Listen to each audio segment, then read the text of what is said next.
Apulia हिता जो असे जागता, आपुलिया हिता जो असे जागता, धन्य माता पिता तयाचिया. पुत्र होती जे सात्विक, कुळी कन्या पुत्र होती जे सात्विक, तया चारिक वाटे देवा. गीता भागवत करीती श्रवण, गीता भागवत करीती श्रवण, अखंड चिंतन विठोबाचे. कुळी कन्या पुत्र होती जे सात्विक, तया चारिक वाटे देवा. तुका मने मज घडो त्यांची सेवा, तुका मने मज घडो त्यांची सेवा, परी माझ्या दैवा पार नाही. कुळी कन्या पुत्र होती जे सात्विक, तया चारिक वाटे देवा. विठ्ठल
नमो विठ्ठला राजया पांडुरंगा, नमो रुक्मिणी माऊली ज्ञान गंगा, नमो पुंडलिका नमो चंद्रभागा, नमस्कार माझा रुक्मिणी पांडुरंगा.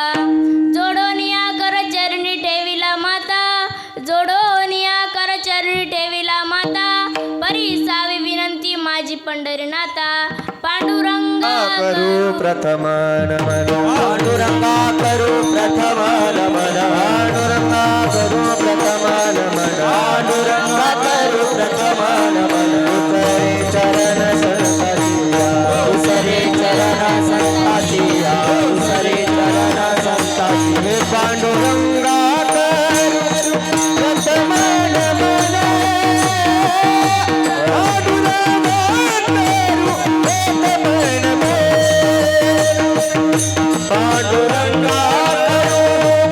नमन, पांडुरंगा करू प्रथम नमन, पांडुरंगा करू प्रथम नमन. दुसरे चरण संताचिया, दुसरे चरण संताचिया, दुसरे चरण संताचिया, दुसरे चरण संताचिया, दुसरे चरण संताचिया, दुसरे चरण संताचिया, दुसरे चरण संताचिया, दुसरे चरण संताचिया. पंचकृपादाने कथेचा विस्तारू,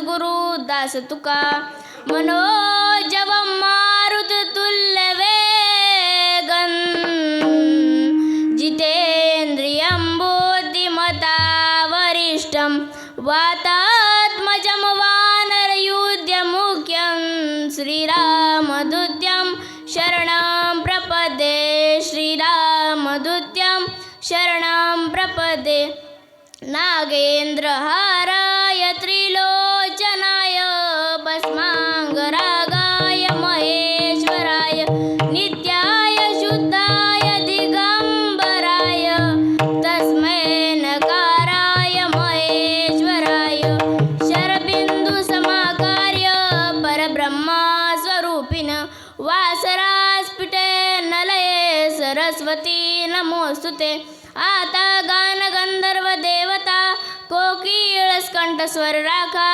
जय कीर्तनी वय वासित लोका तयाच्या चरणी नमन गा मज दिसत असो परम विख्यातू जो जाण ब्रह्म याचा सुतू नारद जाणे नाम तितिक्षु तयाच्या चरणी नमन गा जेने धर्म जितविलाची बळी तो संभाजी जाण नवाळी कावतरला तयाच्या कुळी तया छत्रपतीच्या चरण कमळी जयांचे केलिया स्मरण होय सकळ विद्याचे अधिकरण त्याची बंधू श्री चरण श्री गुरूंचे ते नमस्कारुणी आता प्रस्तुत प्राप्त प्रसंगी कीर्तन रूपी सेवेकरिता निवडलेला अभंग महान संत याची यावत भूतलावर जड जीवांचा उद्धार करण्याकरता अवतारित साधू जगद्गुरु श्री संत तुकोबाराय यांचा 4 चरणाचा अभंग सेवेकरता निवडलेला आहे. विठ्ठल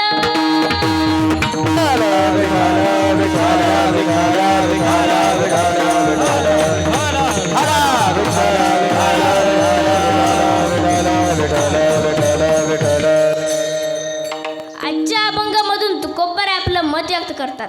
महाराज म्हणतात, माणूस आयुष्य जगता वेळेस जो आपापल्या आयुष्यामध्ये आपल्या हिताच्या ठिकाणी जो जागा आहे. महाराज आपल्या आयुष्यामध्ये जागे राहणे आयुष्य म्हणजे काय कोण सांगतं सांगा.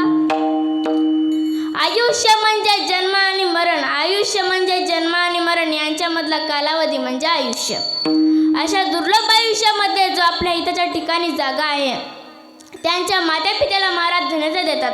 धन्य माता पिता तयाची आ. महाराज आपल्या हिताच्या ठिकाणी मुलगा जागा असतो तर धन्यता त्यांच्या मायबापाला कशामुळे तर त्या मुलाला जागा राहण्यासाठी जे चांगले गुण चांगले विचार चांगले संस्कार देण्यामध्ये मायबापाचा वाटा असतो म्हणून मायबापाला धन्यता देतात. अजून एक जणाने महाराजांना प्रश्न विचारला, प्रथम शब्द माता का वापरला हो महाराज किंवा प्रथम शब्द कुळी कन्या पुत्र आदी कन्या शब्द का वापरला. तेव्हा महाराज म्हणतात, आपल्या हिताच्या ठिकाणी लवकर जागी होते ती मुलगी आणि तीच मुलगी जेव्हा समोर चालून माता बनते म्हणूनच प्रथम शब्द कन्या किंवा माता. आपल्या हिताच्या ठिकाणी जागे राहणारे जीव महात्मे बनत असतात. ते नारीपासून नारी हा शब्द मन आहे. नारी की निंदा मत कर यारो नारी रत्न की खान. नारी की निंदा मत कर यारो नारी रत्न की खान. जिस नारी से पैदा हुए शुको भीष्म पुत्र हनुमान. अशा मोठ्या मोठ्या रत्नाला जन्म देण्यामध्ये मोठा वाटा नारीचा असल्यामुळे प्रथम शब्द नारीला दिला आहे. कुळी कन्या पुत्र होती जे सात्विक. कुळी कन्या पुत्र होती जे सात्विक तया चारिक वाटे देवा. महाराज कुळात जन्माला येणारा जीव कन्या असो पुत्र कारण स्वतःचा उद्धार करण्याचा अधिकार सर्व जीवालाच आहे. त्यामुळे स्त्री या पुरुषाचा काही संबंध नाही. त्यामुळे फक्त कन्या असाही शब्द वापरला नाही किंवा पुत्र असाही शब्द वापरला नाही. एका जागी असं म्हण आहे महाराजांचं, या रे लहान तोर या रे लहान तोर याती भलत्या नारी नर. नारी असो या नर नारी असो या नर येथे पण प्रथम शब्द नारी वापरला आहे. आपल्या हिताच्या ठिकाणी जागा राहून जे सात्विक होतात सत्मार्गाला लागतात साधू संतांची सेवा करतात देवाला त्यांचं नवल वाटतं. तया चारिक वाट देवा. मग ते देवाला नवल वाटण्यासारखं करतात तरी काय त्यांनी करावं बरं तरी काय. गीता भागवत करीती श्रवण गीता भागवत करीती श्रवण अखंड चिंतन विठोबाचे. सत्कार्य म्हणजे काय करावं बरं ते देवाला नवल वाटण्यासारखं करतात. गीता भागवत श्रवण करतात पठण करतात. अजून काय करतात? अखंड चिंतन. कुणाचे? विठोबाचे. म्हणून देवाला त्यांचं नवल वाटतं. तयाचा हरिक वाटे देवा. महाराज म्हणतात अशा अनमोल रत्नांविषयी काय मत आहे महाराजांचं, काय मत व्यक्त करतात महाराज.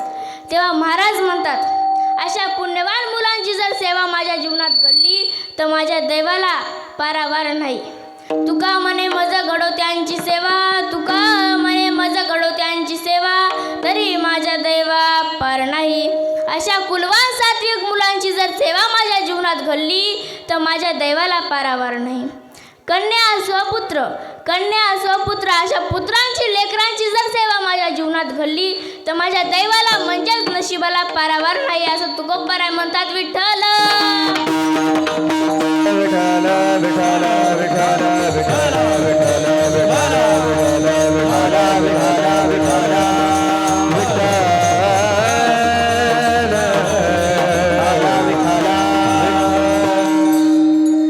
हा झाला अभंगाचा सरळ सरळ भावार्थ.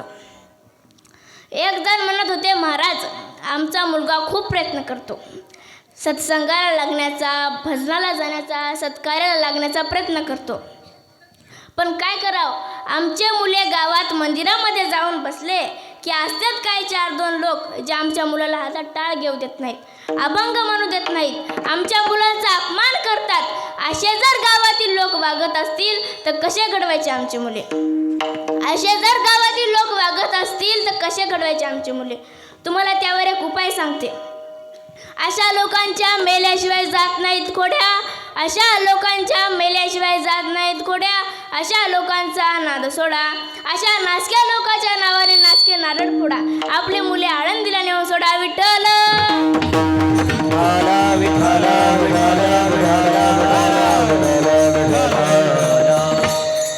जोपर्यंत अशा नासके लोक गावामध्ये आहेत तोपर्यंत नवीन मुले सत्संगाला लागत नाहीत. कारण त्यांना माहीत असते ना हे जे नवीन रोपटे जर मोठे झाले तर आपल्या भंगार झाडाखाली कोणी बसणार नाही, म्हणून त्यांना मोठं होत देत नाहीत. म्हणून त्यांच्यावर अवलंबून बसू नका. सरळ मुले माऊलीच्या सानिध्यान आळंदीला नेऊन सोडा.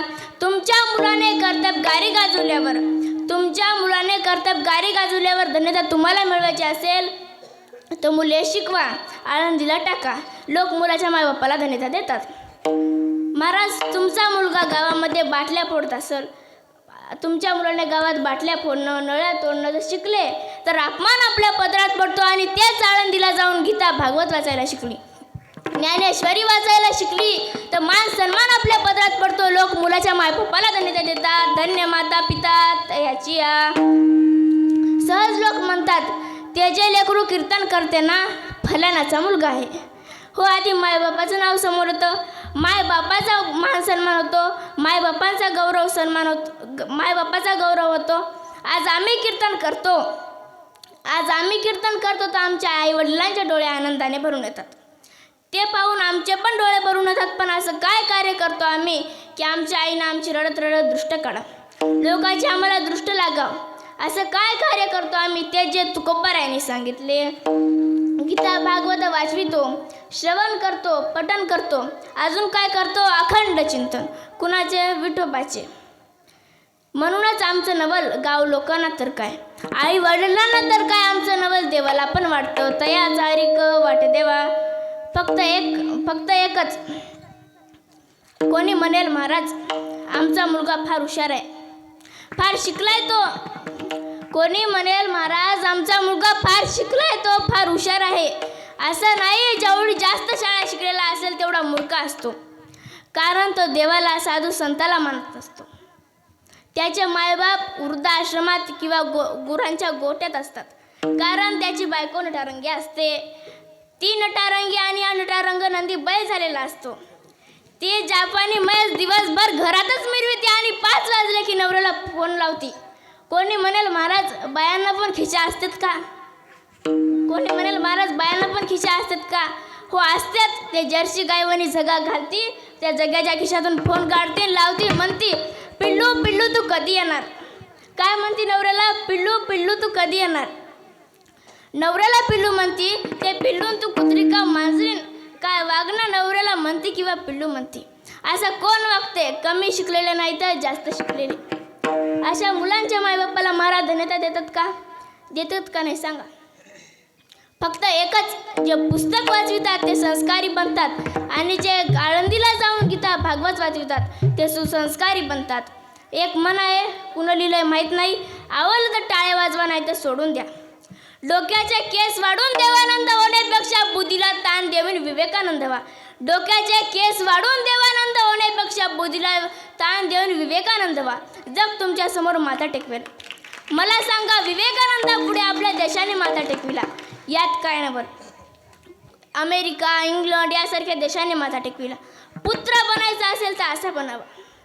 प्रत्येक मायबापाला माझं सांगणं आहे, देवापुढे कधीही काही मागायचं असेल तर एकच मागा, देवा आमच्या पोटी जन्म घेणारी व जन्माला येणारी संतती चांगली दे. पुत्र दे ऐसा गुंडा त्याचा तिन्ही लोकी जेना, त्याचा तिन्ही लोकी जेना, त्याचा तिन्ही लोकी जेना. पुत्र दे ऐसा गुंडा त्याचा तिन्ही लोकी जेना, त्याचा तिन्ही लोकी जेना, त्याचा तिन्ही लोकी जेना.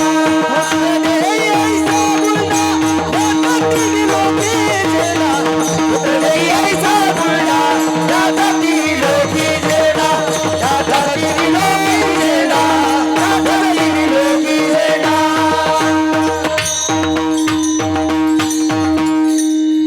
प्रत्येक मायबापाला माझं सांगणं आहे, देवापुढे कधी काही मागायचं असेल तर एकच मागा, देवा आमच्या पोटी जन्म घेणारी व जन्माला येणारी संतती चांगली दे, जेणेकरून आमची मान आयुष्यभर उंच राहिली पाहिजे.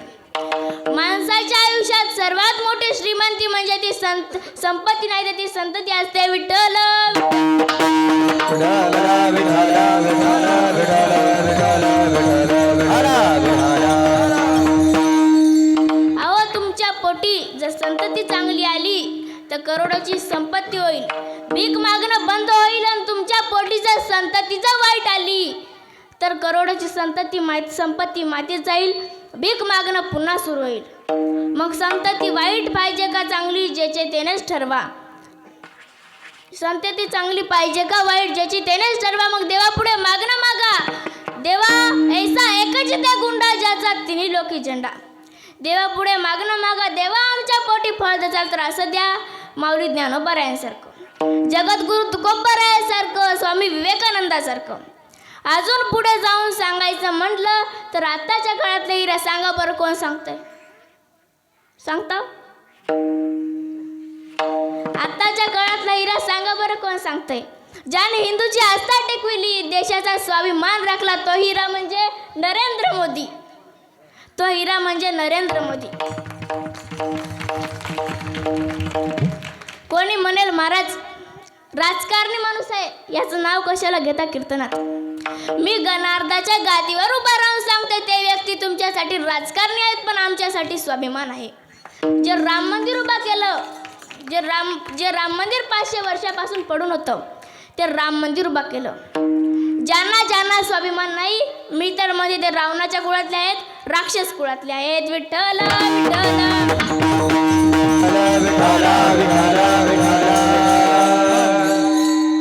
हिंदूची आस्था उभी करण, इज्जत राखणे ही सर्वात मोठी तुमच्या आमच्यासाठी स्वाभिमानाची गोष्ट आहे.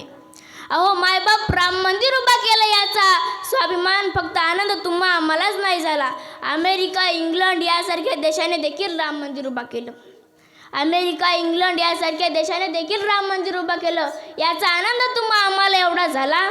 तर ज्या माई हिरालाल मातेच्या पोटी असा रत्न हिरा जन्मला असेल, त्या माईला किती आनंद झालेला असेल. अशा कार्यामुळे ज्याची कीर्ती गावभर नाही, देशभर नाही, ज्याची कीर्ती जगभर आहे, असं महान कार्य ज्यांचा मुलगा करतो, लोक मुलाच्या मायबापाला धन्य देतात. धन्य माता पिता तयाची. कोणी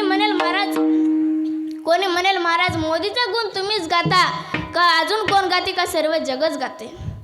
मोदीचा गुण मीच गातो किंवा संपूर्ण जग गातं, यात काय नवल?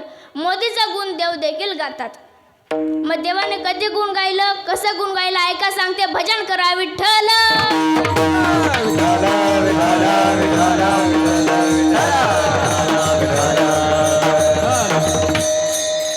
मोदीच्या विरोधात राहणारे राक्षस कान टपकवून ऐकत असतील किंवा विचार करत असतील.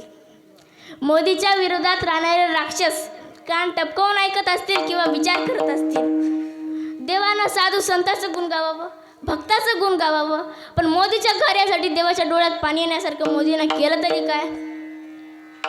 10 वर्षाखाली मोदीचं नाव कुणालाच माहीत नव्हतं. 10 वर्षात पंतप्रधान झाला. सर्व अशा महान कार्याला डोक्यावर घेऊन नाचणारे झाले. सर्व अशा महान कार्याला पायाखाली दाबणारे झाले. ते फक्त एकच ज्यांचं गुण देवानं गायलं ते म्हणजे नरेंद्र मोदी. 500 वर्षापूर्वी राम प्रभू माता सीता तंबूलमध्ये राहत होते. कोणी त्यांच्या संसाराचा विचार केला नाही, कोणी त्यांच्या घराचा विचार केला नाही. अहो मायबाप एखाद्याचं मुलीचं लग्न झालं, राहायला घर नसेल तर ती मुलगी 4 महिन्यातच आपल्या पतीला विचारते, अहो मालक किती दिवस झोपडीमध्ये राहायचं, घर कुठे आहे, बंगला कुठे आहे. अहो महाराज जिथे 4 महिने सहन करू शकत नाही तिथे 500 वर्ष सीतामाता तंबूलमध्ये संसार करतात. तेव्हा सीतामातेनं कधी प्रभू रामचंद्राला विचारलं नसेल, अहो मला किती दिवस तंबूलमध्ये राहायचं, घर कुठे आहे, बंगला कुठे आहे. सीतामाता रडून म्हणायची, मालक त्रेतायुगात तुमचा भक्त हनुमानाने आपला राज्याभिषेक करून संसार राजवाड्यात उभा करून दिला, पण या कलियुगात असा कोणी तुमचा भक्त नाही का जो आपला संसार राजवाड्यात उभा करून देईल.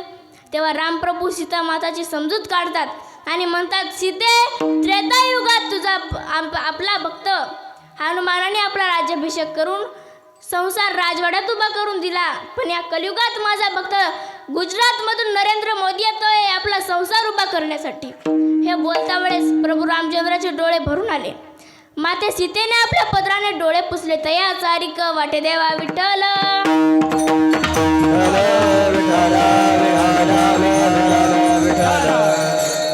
कोणी म्हणेल महाराज एवढं देवतेचं गुण गाता याचं काही शास्त्राचा पुरावा? एक वेळेस पंढरपुरामध्ये 3 जण एक गीत गात आले. नामदेव ज्ञानदेव देव. नामदेव संत आहेत, ज्ञानदेव योगी आहेत आणि त्यांच्या संगतीला देव आहेत. जिथे नाम ज्ञान देव एकत्रित येतील तिथे काय उणे असेल. महाराज नामापेक्षा ज्ञान मोठं, ज्ञानापेक्षा नाम मोठं, दोघांपेक्षा देव मोठं. महाराज नामापेक्षा ज्ञानाला किंमत नाही, ज्ञानापेक्षा नामाला किंमत नाही, दोघांशिवाय देवाला किंमत नाही. कोणी म्हणेल महाराज नामा आणि ज्ञानापेक्षा देव मोठा आहे. देव मोठा आहे पण देवाला रूप आकाराला आणलं कुणे? साधू संताने. देवाला रूप आकाराला आणलं कुणे? साधू संताने. फक्त नामाला किंमत नाही आणि फक्त ज्ञानाला सुद्धा किंमत नाही. जेव्हा ज्ञान नाम एकत्रित येतात तोच साधू संत. केवळ पुरुषामुळे संसार होत नाही किंवा केवळ स्त्रीमुळे संसार होत नाही. जेव्हा स्त्री पुरुष एकत्रित येतात तेव्हा संसार रूपा आकाराला येतो आणि तो संसार रूपा आकाराला येणे म्हणजे निर्गुण निराकार भगवंत. तसंच नामाशिवाय ज्ञान नाही, ज्ञानाशिवाय ज्ञान नाही, नामाशिवाय ज्ञान नाही, ज्ञानाशिवाय नाम नाही, दोघांशिवाय देव नाही. विठ्ठल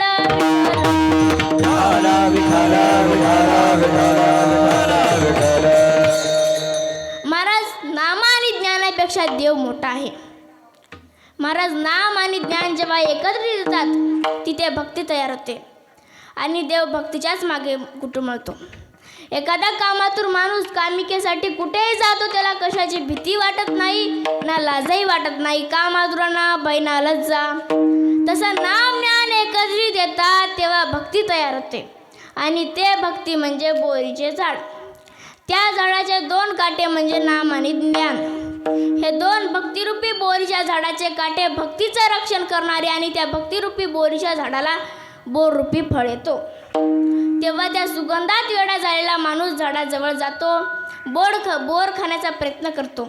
तेव्हा एक काटा अडकावून धरतो आणि दुसरा काटा टोचतो. वाकडा काटा म्हणजे नाम आहे आणि टोचणारा काटा म्हणजे ज्ञान आहे. ज्ञान दाखवितो, नाम आळीतो. भक्तिरूपी बोरीला म्हणजे भक्तिरूपी शबरीला भक्तीचा सुगंध रळवत होता. तेव्हा रामप्रभू बिना आमंत्रणाचे चालेन भक्तिरूपी शबरीचे उष्टे बोर खाले. मग भक्तिरूपी देव तिथे का आले? कारण त्या शबरीजवळ नाम आणि ज्ञान दोघेही होते. शिवाय भक्ती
गावात देव आले, तिथे रामप्रभू आले. भक्तिरूपी शबरीचे उष्टे बोर खाले. त्या भक्तीला सुगंध किती दरवळत होता. ती भक्ती रात्रंदिवस म्हणत होती. ती भक्ती रात्रंदिवस म्हणत होती. जब मेरे राम जी का जब मेरे राम जी का आवन होगा, शबरी की कुटिया का पावन होगा.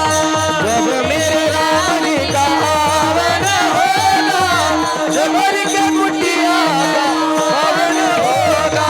आएंगे रघुनाथ उनका आसन पे बिठाऊंगी, मीठे मीठे मेरा अपने हाथों से खिलाऊंगी.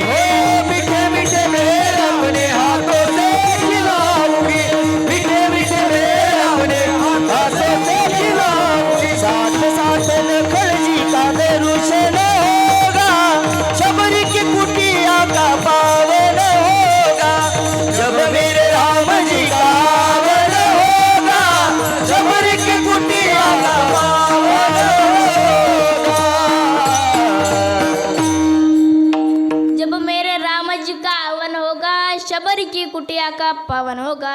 आएंगे जब रघुराई तब आसन पर बिठाऊंगी, मीठे मीठे बेर अपने हाथों से खिलाऊंगी. भक्तिरूपी बोरीला म्हणजे भक्तिरूपी शबरीला भक्तीचा सुगंध दरवळत होता. मेरे देव पळत येऊन भक्तिरूपी शबरीचे उष्टे बोर खाले. विठ्ठल विठ्ठल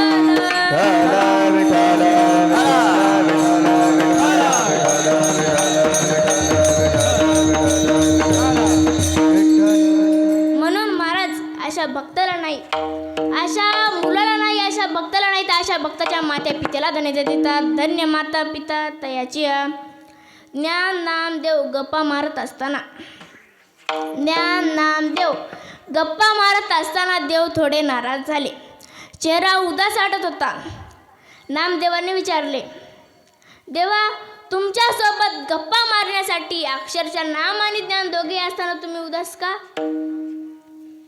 तुम्ही उदास का? देवांनी सांगितलं, देवा माझ्यासोबत नाम आणि ज्ञान दोघे असताना तुम्ही उदास का? तेव्हा देव म्हणाले, ज्ञान नामदेव गप्पा मारत असताना देव थोडे नाराज झाले. चेहरा उदास वाटत होता. नामदेवांनी विचारले, देवा तुम्ही नाराज का? तुमच्यासोबत गप्पा मारण्यासाठी अक्षरशः नाम आणि ज्ञान दोघे असताना तुम्ही उदास का? देवांनी सांगितलं, देवा माझ्यापेक्षा कोणी जवळचा भक्त आहे का? माझ्यापेक्षा जवळचा भक्त असूच शकत नाही. माझ्यापेक्षा जवळचा भक्त कोणी असूच शकत नाही. देवाला वाटलं नामाला थोडा अहंकार झालाय, हवा थोडी कमी केली पाहिजे, नाही तर नामाचा फुगा फुटून जाईल. देवाने सांगितलं, हो नामा आहे एक भक्त, पण कशाला विचारतो, जाऊ दे. मग नामदेवाने हट्टच धरला, मला पाहायचाच माझ्यापेक्षा जवळचा भक्त कोण आहे. मग देवाने सांगितले, पाहायचा का? चला मग.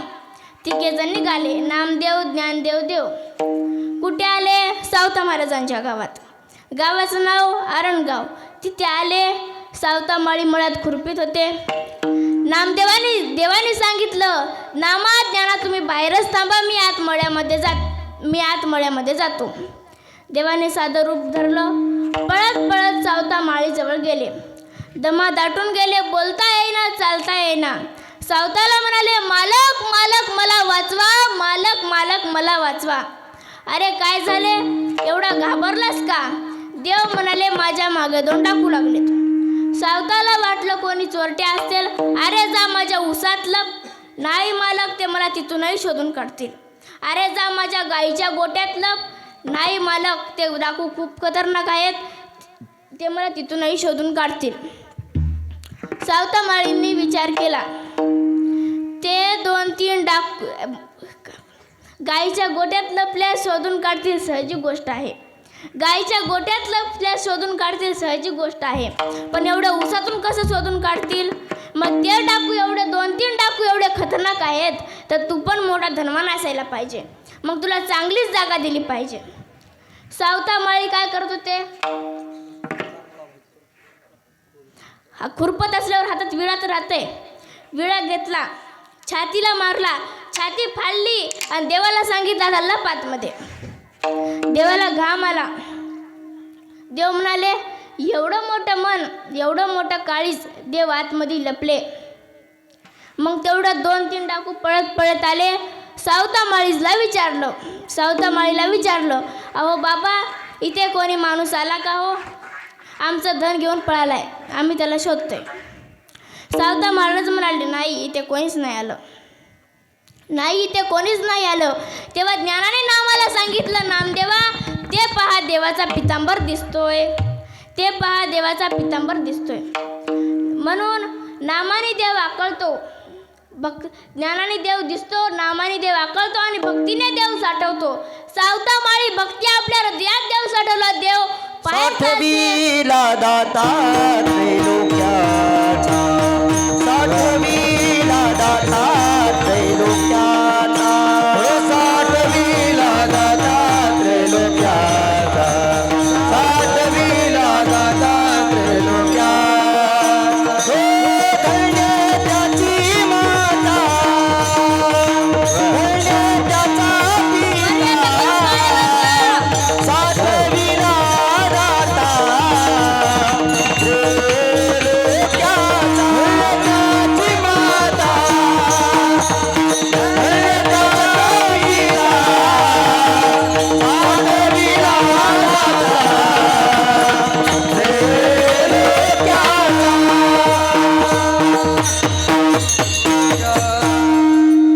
म्हणून ज्ञानाने देव भक्तिरूप, सावतामाळी भक्तिरूपी देव आपल्या हृदयात साठवला. देव पाहायचा असेल तर ज्ञान मिळवा, आकळायचा असेल तर नाम घ्या आणि साठवायचा असेल तर भक्ती करा. विठ्ठल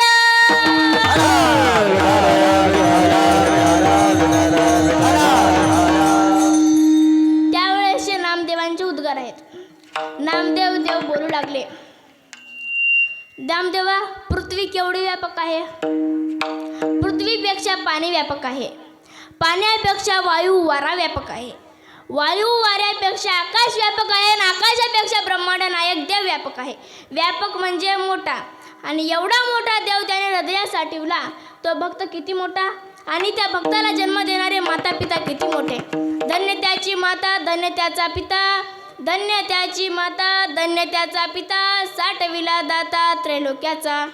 जो भक्त त्रैलोक्याचा दाता हृदयात साठवण्याचं सामर्थ्य तयार करू शकतो, तर तो भक्त किती मोठा आणि त्या भक्ताला जन्म देणारे माता पिता किती मोठे. महाराज अभंगाच्या प्रथम चरणात सांगतात, आपुलिया हिता, जो असे जागता, आपुलिया हिता, जो असे जागता, आपुलिया हिता, जो असे जागता, आपुलिया हिता, जो असे जागता.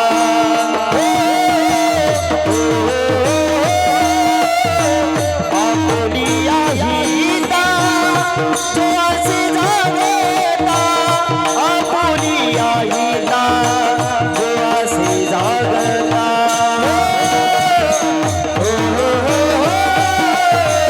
आपुलिया हिता, जो असे जागता, आपुलिया हिता, जो असे जागता. धन्य माता पिता तयाची, धन्य माता पिता तयाची, धन्य माता पिता तयाची, धन्य माता पिता तयाची, धन्य माता पिता तयाची, धन्य माता पिता तयाची, धन्य माता पिता तयाची.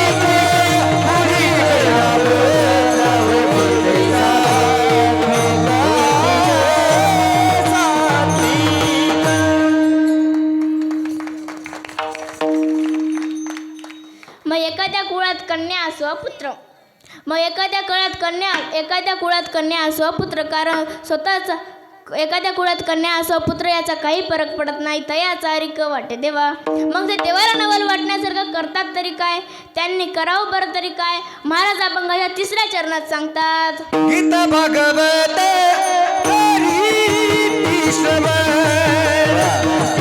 गीता भागवत हरी श्रवण, गीता भागवत हरी श्रवण, गीता भागवत हरी श्रवण, गीता भागवत हरी श्रवण, गीता भागवत हरी श्रवण, गीता भागवत हरी श्रवण, गीता भागवत हरी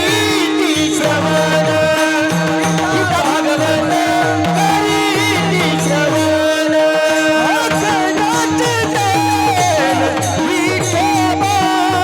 आखडाच तन विठोबा, आखडाच तन विठोबाचे, आखडाच तन विठोबा, आखडाच तन विठोबाचे. धुळकळ पुत्र होतीचे सात्विक, धुळकळ पुत्र होतीचे सात्विक, धुळकळ पुत्र होतीचे सात्विक, धुळकळ पुत्र होतीचे सात्विक. गीता भागवत हरी श्रवण, अखंड चिंतन, अखंड चिंतन विठोबा. गीता भागवत हरी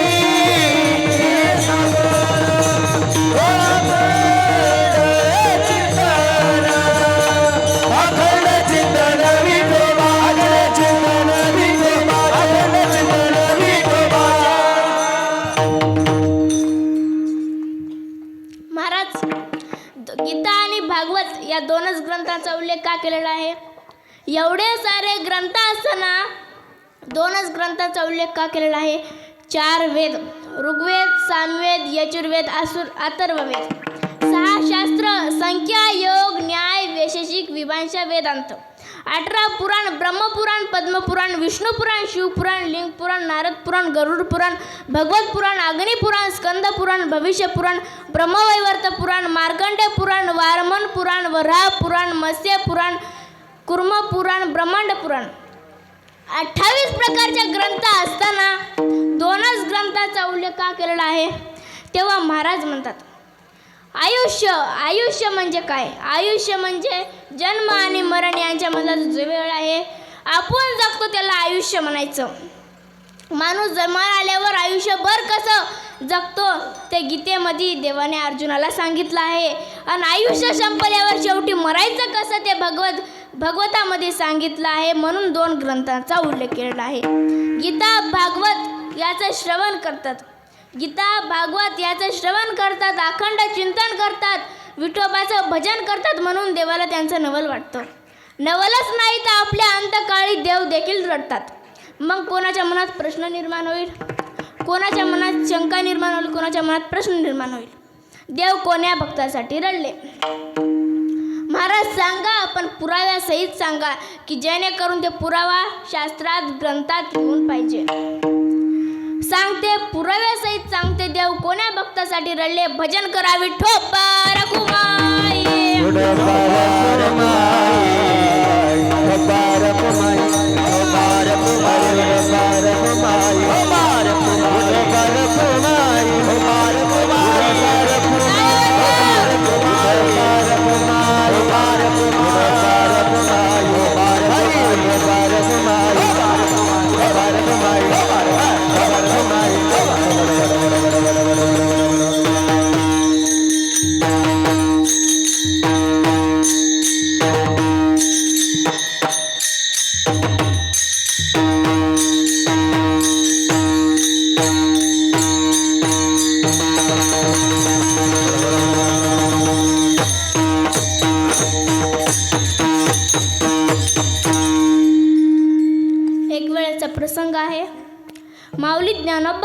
समाधी घेण्यास ठरविली. तेव्हा माऊली ज्ञानोबारायांनी आजान वृक्षाखाली सर्व देशोधडी बातमी दिली, आमचा ज्ञाना समाधी घेणार आहे, आमचा ज्ञाना समाधी घेणार आहे. सर्व साधू संत ऋषीमुनी योगी सर्वांना सांगितले.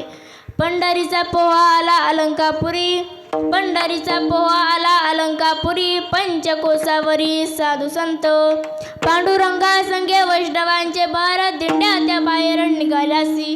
पंढरपुरावरून दिंड्या आल्या. वैष्णवांचा भार दिंड्यामध्ये साधू संतांसोबत देव चालत आले. 5-5 कोसापर्यंत वैष्णव जमा झाले होते. दिंड्या पताक्याचा भार, भजन कीर्तन, वारकरी साधू संत सर्व अलंकापुरात गोळा होत होते. एकादशीच्या दिवशी सर्व गोळा झाले होते. एकादशीच्या दिवशी सर्व गोळा होत होते. वारकरी साधू संत रात्रंदिवस भजन कीर्तन करीत होते. वैष्णवांचा तवा नाचत होता आणि ते नाचण्याचा भार निवृत्ती, सोपान, मुक्ता यांच्या काळजावर भार पडत होता. त्यांच्या उरी एकच गोष्ट, आता आमचा ज्ञाना जाणार, आता आमचा ज्ञाना जाणार. भक्त नाचत होते, वैष्णव गात होते, त्यांच्या उरी पाजर फुटत होता. मुक्ता ज्ञानाजवळ जायची, ज्ञानाला म्हणायची, दादा. हा आवाज बोलता वेळेस मुक्ताचा आवाज दाटून आलेला कंठातून निघायचा. मुक्ता ज्ञानाजवळ जायची, ज्ञानाला म्हणायची, दादा दादा, तू खरंच जाणार का रे? तू खरंच जाणार? तू खरंच जाणार? हे ऐकून ज्ञाना म्हणायचा, हो मुक्ते, खरंच ग, खरंच जाणार. तुला लबाड वाटतं का?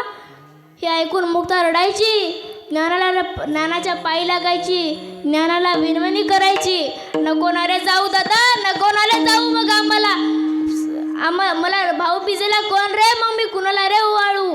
मुक्ता रडायची, ज्ञानाच्या पायी लागायची. दोघा बहीण भावाचं बोलणं ऐकून खाळोखाला देखील थरकाप सुटायचा. सजीव काय निर्जीव दगडाला पण पाना फुटायचा. दगड दोंडे जाल वेली सुद्धा म्हणायचे, ज्ञानोबा नका ना हो जाऊ, ज्ञानोबा नका ना हो जाऊ. मग आम्हाला विराणी कोण ऐकवणार? राज कुणाला पाहायचाय? राज कुणाला बोलायचाय? राज कुणाला पाहायचाय? कुणाला बोलायचाय? एकादशीचा दिवस गेला. द्वादशीच्या पंक्ती उठत होत्या. सर्व साधू संत अलंकापुरात गोळा होत होते. साधू संतांनी देवाला विचारले, पुसताती संत सांग देव माते, पुसताती संत सांग देव माते. पूर्वी येते होते कोण क्षेत्र, देव म्हणे स्थळ सिद्ध अनादी, येतेच समाधी ज्ञान देवा. अष्टोत्तर वेळा साधिली समाधी, ऐसे अनादी डावासे. साधू संतांनी समाधीची जागा विचारली. देवानी समाधीची जागा दाखविली. याच ठिकाणी 108 वेळा माऊलींनी समाधी घेतलेली जागा दाखविली. याच ठिकाणी 108 वेळा माऊलींनी समाधी घेतलेली जागा दाखविली. आणि ती समाधीची जागा जाणण्यासाठी नामदेवांच्या मुलाला आतमध्ये पाठविलं. नारा विटा गोंदा मादा, नारा विटा गोंदा मादा, पाठविला जाडविला जागा समाधीसी.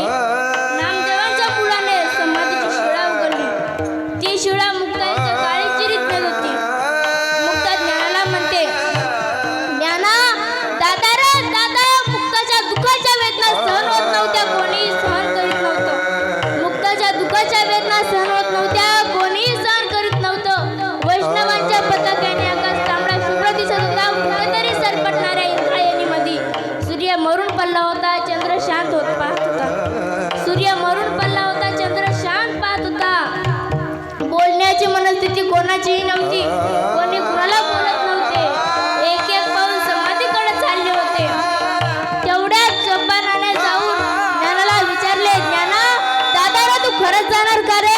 सोपाना हंबरला पडून रडत होता. मुक्ता बेभान झाली होती. प्रत्येक साधू संताला विनवित होती, माझ्या ज्ञानाला अडवा, माझ्या ज्ञानाला अडवा. भक्त नाचत होते, वैष्णव गात होते. देवानी सांगितलं, कशाला बोलता? तेव्हा निवृत्ती पळत आला. दोघांनी मुक्ता सोपानाने सोपानाला जाऊन निवृत्तीला जाऊन मिठी मारली. हंबरडा पळून रडत होते. निवृत्तीला सांगत होते, दादा ज्ञानदादाला जाऊ नको म्हणाना, अडवा ना ज्ञानदादाला जाऊ नको म्हणाना. निवृत्ती विजेच्या वेगाने पळत येऊन ज्ञानाला मिठी मारली. हंबरडा पडून निवृत्ती रडत होता. मुक्ता बेभान झाली होती. प्रत्येक साधू संताला विनवित होती, माझ्या ज्ञानाला अडवा,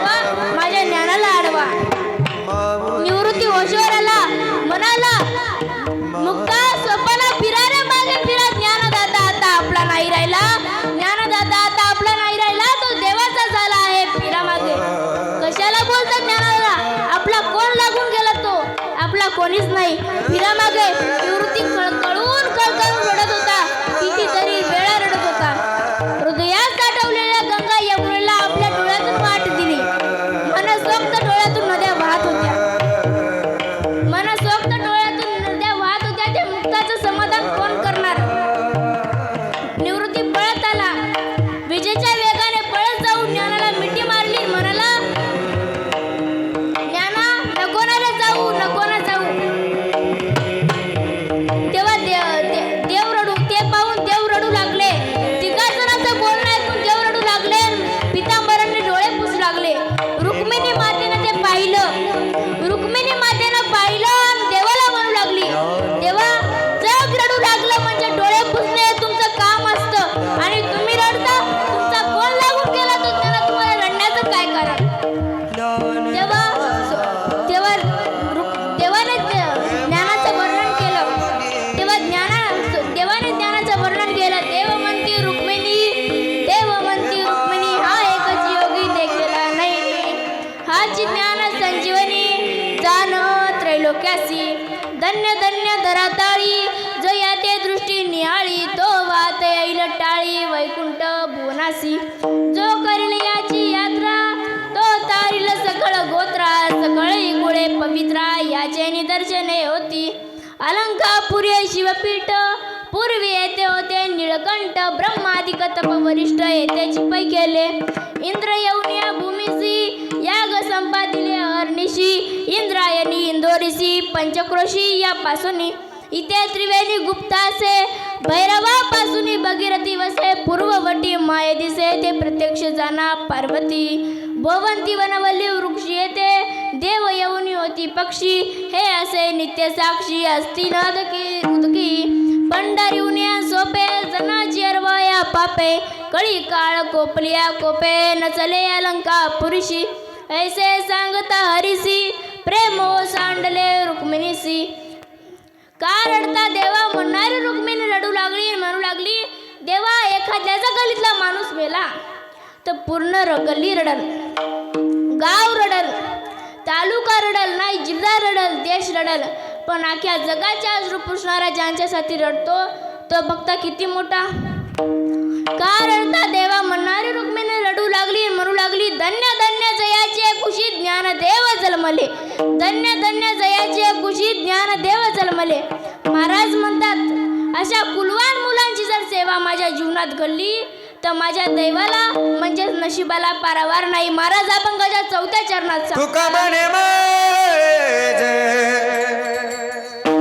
म्हणून त्याची सेवा, तुका म्हणे माझे म्हणून त्याची सेवा, तुका म्हणे माझे म्हणून त्याची सेवा, तुका म्हणे माझे म्हणून त्याची सेवा, तुका म्हणे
दया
दयाचा हरी वाटे दयाचा हरे दया दया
अशा कुलवान सात्विक मुलांची जर सेवा माझ्या जीवनात घडली तर माझ्या देवाला पारावार नाही. करियली ऐसी केली कटकट, करियली ऐसी केली कटकट, वाकडी का नीट गुरुदेव जाणे. झालेली सेवा माऊलींच्या चरणी, गुरुदेवांच्या चरणी, तुकोबरायाच्या चरणी, तुम्हा स्तोत्याच्या चरणी अर्पण करून सेवेला पूर्णविराम. ज्ञानेश्वर माऊली. माऊली ज्ञानराज माऊली तुका